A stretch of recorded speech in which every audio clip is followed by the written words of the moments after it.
Walt Harris has a simple request wish for UFC officials give him back his spot back on Saturday's UFC 216 pay-per-view main card. Harris 105 MMA, 34 UFC, who's going for his third straight win, meets fellow heavyweight Mark Godbeer 123 MMA, 11 UFC at the event, which takes place at T-Mobile Arena in Las Vegas with prelims on FX and UFC Fight Pass. When the fight card's order was initially finalized, Harris, a 34-year-old who's in his second UFC stint, was slated to kick off the main card. Heavyweights don't always get placed in that high-profile slot. Why kick off a $60 PPV with a potentially slow and sloppy heavyweight bout after all? But Harris and Godbeer have combined for 19 knockouts and 22 combined wins. In fact, all of Harris's victories are knockouts. So, based on those past results, the fight is likely to produce some fireworks. However, when the UFC added a second title fight to the card, a rescheduled UFC 215 meeting between flyweight champion Demetrius Johnson 26-21 MMA, 14-11 UFC and Ray Borg 112 MMA, 52 UFC, Harris and Godbeer were demoted to the prelims with a featured slot on the night's UFC Fight Pass portion of the card. Yet, they could move again following the recent cancellation of two female bouts, Jessica Eye vs Paige Van Zandt, and then Andrea Lee vs Kalindra Faria, that were slated for the main card.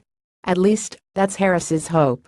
Well, from what I understood before Demetrius and Ray Borg were added to UFC 216, I was on the main card, Harris told Majunkie Radio. So I don't know where I am now. I know I went down the card when they added them back. So I don't know, man. I'm down for it. I want a main card fight because I'm looking to fight the best guys and with the best opportunities and best situations. I want to beat Godbeer and then start going for the TOP 15, TOP 10 guys. I think that would be the perfect catapult for me to get a main card fight and get more exposure to show the world what I've been working on. Harris went 0-2 in his first UFC stint before rebounding with a Titan FC victory over welterweight vet DJ Linderman and earning a quick invitation back to the octagon.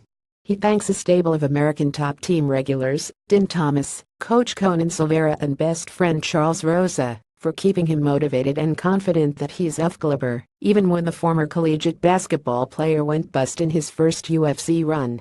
Harris is now 32 in his current stint, and he's won 2 straight and 3 of his past 4. So, what changed in my first stint? It was kind of overwhelming, he said. When you work so hard for something, and you finally achieve it, and it's happening so fast, it can take you by surprise. And I think that's kind of what happened to me. And I've also grown. I've matured. I've learned how to be a pro, how to train like a pro, how to live like a pro. So I think that's all contributed to my success here lately in the octagon. I'm just trying to keep that mindset, that mind frame and keep winning, and doing my thing. Now, he's just hoping a PPV audience can see the new Walt Harris. For more on UFC 216, check out the UFC Rumors section of the site. Majunkie Radio broadcasts Monday free day at 1 p.m. Eastern Time 10 a.m. PT live from Mandalay Bay Resort Casino's Race Sportsbook. The show is hosted by gorgeous George Garcia and producer Brian Goes Garcia. For more information, or to download past episodes, go to www.majunkie.com radio.